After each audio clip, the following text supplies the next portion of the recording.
बताओ लाइव चला रहे क्या? तखत पर नहीं बैठना आंटी जी, तखत पर नहीं बैठना, बाग पर तखत पर नहीं बैठना। मेरठ की लव कुश की जन्मस्थली और यहाँ सौभाग्य से हमें आचार्य जी मिल गए हैं जो हमें थोड़ी सी जानकारी दे रहे हैं। महंत जी, आदरणीय महंत जी, आपका शुभ नाम महंत जी? मेरा शुभ नाम है अनंतेश्वर गिरी, ठीक। महामंडलेश्वर अनंतेश्वर गिरी। ये ब्रह्म ऋषि वाल्मीकि आश्रम है। तमसा नदी किनारे जब ब्रह्म ऋषि वाल्मीकि तपस्या कर रहे थे, जब उनसे उन्हें को ब्रह्म की उपाधि दी गई और सरस्वती मैया ने जब त्रिकालदर्शी का वरदान दिया, जब त्रिकालदर्शी का वरदान दिया तो सरस्वती मैया ने कहा कि आप इस नदी को छोड़ करके और इस नदी को छोड़ करके आप किसी नदी के किनारे और चले जाओगे तो आपकी सिद्धि सफल हो जाएगी। जब जा करके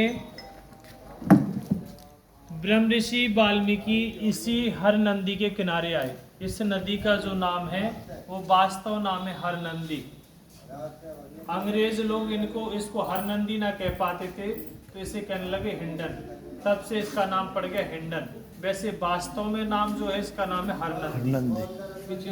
हाँ, जब रामचंद्र जी ने सीता माता का त्याग किया तो लक्ष्मण जी यहीं छोड़ के गए थे। इसे कजली वन के नाम से विख्यात जी, कजली वन के नाम से विख्यात था। पूरा कीकरों का जंगल था, टोटल कीकरों का जंगल था, इसलिए इसे कजली वन कहते थे। और जब सीता माता को यहाँ छोड़ के गए तब सीता माता गर्भ से थी उस समय। तो लव कुश ने जब सीता माता को छोड़ के गए तो एक बट वृक्ष था बहुत बड़ा, उसके नीचे विराजमान थी वो। तो वो रुदन कर रही थी, तो जब ही ब्रह्म ऋषि वाल्मीकि वहाँ नदी में स्नान करके आ रहे थे तो वहाँ रुदन करते देखा। तो वहाँ पर उन्होंने पूछा, देवी इस घोर जंगल में क्या करी हो अकेली? यहाँ जानवर खा लेंगे आपको, जंगली जानवर ले जाएंगे, खा लेंगे आपको। तब उनके ऊपर जो व्यथा बीती वो है पता, उनने सुनाई। सुनाने के बाद जब उन्होंने देखा कि ये तो साक्षात जगजननी जगदम्बा पराम्बा है और वे ही बड़ी पवित्र है और पतिव्रता है, उन्होंने कहा बेटी मैं आपको अपनी एक बेटी के रूप में रखूंगा आश्रम में, चलो आप हमारे आश्रम में। तब सीता माता को यहाँ आश्रय दिया। यहाँ पर सीता माता को एक बेटी के रूप में रखा। सीता माता को उनने एक नाम दिया था वन देवी, क्योंकि सीता माता हमेशा वन में ही रही। जब स्वयंवर हुआ, सीता स्वयंवर होने के बाद जब आई तो थोड़े दिन राज्य में रही।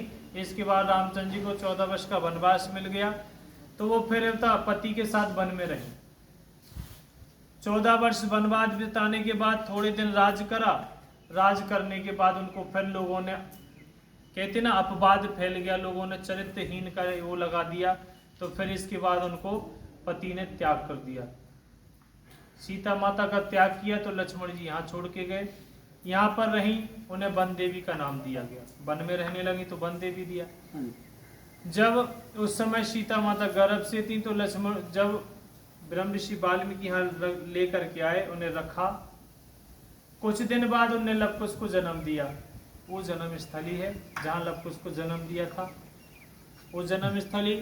और वो पाठशाला है जहाँ लव कुश को अस्त्र शस्त्र सिखाया चलाना, और पाठशाला के बारे में जो उनको कहते ना अध्ययन कराया, रामायण के बारे में, वेदों के बारे में अध्ययन कराया, सभी शास्त्रों का उन्हें अध्ययन कराया। तब जाकर के अश्वमेध यज्ञ का घोड़ा जब रामचंद्र जी ने छोड़ा तो अश्वमेध यज्ञ का घोड़ा भी यहीं पकड़ा गया। सारी अयोध्या की सेना से यहाँ पर युद्ध हुआ, सारी अयोध्या की सेना को परास्त करा। इसके बाद भगवान स्वयं लड़ने आए, भगवान स्वयं लड़ने आए, यहाँ पर युद्ध हुआ। होने को तब वो तीरबान खींचे, तब वो उस बीच में था ब्रह्म ऋषि वाल्मीकि आ जाते हैं। वहाँ कहते हैं कि क्या कर रहे राजन? तो वो रथ से उतर कर आ जाते, प्रणाम करते हैं और कहते हैं कि ये बड़ा अनर्थ करने जा रहे, एक पुत्र और पिता में कैसे युद्ध हो सकता है। तो उन्होंने कहा भगवान इसका तात्पर्य समझाइए। तो उन्होंने कहा कि एक जो राजा होता है वो एक प्रजा का पिता होता है, तो प्रजा में और एक राजा में बराबरी नहीं हो सकती। इसलिए भगवान क्या अनर्थ करने जा रहे, बोले नहीं आप मुझे इसका तात्पर्य समझाइए। भगवान अभी इसका तात्पर्य नहीं समझा। तो उन्होंने कहा कि इसका तात्पर्य तो आपको वन देवी ही समझाएंगे। तो उन्होंने कहा वन देवी कौन है भगवान। उन्होंने कहा सीता माता आपको स्वयं कल आपको समझाएंगी इस विषय में। और ये जो आपको इस बराबरी का भी पता चल जाएगा, वो कल आपको आप आश्रम में सभा सारी अपनी प्रजा के साथ उस आश्रम में सभा में बैठिए, आपको समझाएंगे। तो इसी आश्रम में वो उनको समझाया गया। और हाँ, और जब उनको ब्रह्म ऋषि वाल्मीकि ने कहा कि मैं अजेता का पुत्र 10वां पुत्र वाल्मीकि, अजेता के पुत्र थे वाल्मीकि 10वें। तो उन्होंने कहा मैं वाल्मीकि आज तक मैंने कभी भी झूठ नहीं बोला, ना मैंने झूठ बोला, ना किसी से छल किया, ना किसी से कपट किया। अगर मैंने सच्ची मन कर्म वाणी से भगवान का जो सेवा की, जो पुण्य अर्जित किए, अगर मैं सत्य कह रहा हूं तो मुझे इस पुण्यों का फल मिले, नहीं तो सभी निस्वार्थ चला जाए। ये भगवान ये दोनों आपके ही पुत्र हैं। जब ये बात की कही तब उन्होंने कहा कि मैं प्रभु आपकी बात का यकीन करता हूं, आपकी बात मानता हूं, लेकिन जब सीता खुद अपने मुख से स्वयं कहेंगी तब इसका मैं मानूंगा। तब सीता माता आगे बढ़ती हैं, वहां कहती हैं कि भगवान मैंने आज तक